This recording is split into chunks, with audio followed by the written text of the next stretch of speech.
Friends hello నా YouTube దోస్తులు అందరు ఎట్లున్నారు బాగున్నారా? మా బాబాయ్తో ఒక్కసారి చూడండి. నేను అవతల బీరకాయ పెసరపప్పు టమాటా ఉల్లిగడ్డ కలిపి పప్పు చేద్దాం రా అని నేను పప్పుకు పెట్టిన. కానీ మా బాబు చూడండి ఒక్కసారి, ఆయనకు ఆనియన్ రైస్ కావాలంట. ఆనియన్ రైస్ చేసుకుంటున్నారు. అసలు ఏ ఇంట్లో ఉన్నది మేము ముగ్గురమే కదా, ఏ 10 మంది మేము కదా వండేది. ఇప్పుడు మా ఇద్దరి కోసం వండుకున్నట్టుంది. ఆయన ఇష్టం ఉన్న రైస్ చేసుకొని ఇట్లా తింటుంటాడు. మీ ఇంట్లో నాకు ఇట్లనే తింటారా? స్టవ్ అంతా ఒకటి అవుతుంది ఈయన చేస్తే. ఇప్పటి వరకు స్టవ్ గట్ట అంతా నీట్గా పొద్దున్న మంచిగా తుడుచుకొని పోయినా.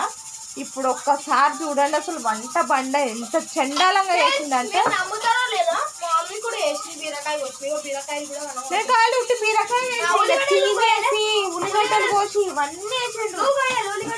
నేను కోసిన కానీ నీలాగా ఇట్లా అంటే ప్రచారం లాగా చెయ్యలేదు నేను అసలు. నేను చేసిన తిండి బాగానే ఉంటుంది కానీ నా కొడుకు ఏమో మళ్ళా ఎందుకు నచ్చుతలేదు ఈ మధ్య. ఇంట్లో తింటా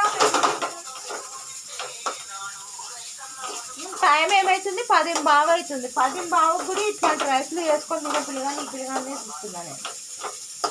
అవును ఫ్రెండ్స్, నాకు ఇష్టం. నాకు చేసుకొని తినడం ఇష్టం అంటే చేస్తున్నా. అడగండి కామెంట్లో. మీరు కూడా చిన్నగా ఉన్నప్పుడు గిట్లనే చేసిండ్రో ఏమో, నాకైతే అర్థం కాలేదు. మేము చిన్నగా ఉన్నప్పుడు అయితే మా మమ్మీ ఏది వండితే అది తింటుంటే మేము, కానీ ఈ రైస్ ఆ రైస్ అని ఎప్పుడు మేము అడగలేదు. ఏది పెట్టినా తిన్నాం మేమైతే. ఇప్పటి పిల్లలక రుచులు కోరుతారు అన్న అడ్డమైన తిండికి రుచులు కోరుతారు. ఇంట్లో మంచి పౌష్టికాహారం పెడితే మాత్రం తినాలి.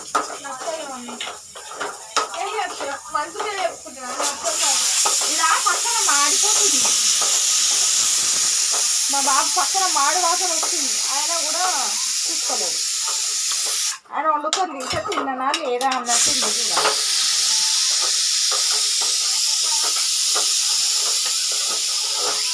ఇది ఫ్రెండ్స్ మా ఇంట్లో. అది కూడా రాత్రి 10. మేము వచ్చేది 9 గంటలకు. 9 గంటలకు వచ్చిన ఓపిక నాకు అసలు ఉండదు. కానీ ఈయన ఫస్ట్ దీంట్లో వేసుకుంటాను. దీంట్లో ఆనియన్స్ వేయించిండు. మళ్ళీ తర్వాత దాంట్లో ఇన్ని గిన్నెలు చేస్తాడు నాకు. ఆడు తోమే టైం వస్తే తోమేటప్పుడు తెలుస్తుంది గిన్నెలు. అప్పటి వరకు తెలియదు గిన్నెల పరిస్థితి ఏందో. జరుగు.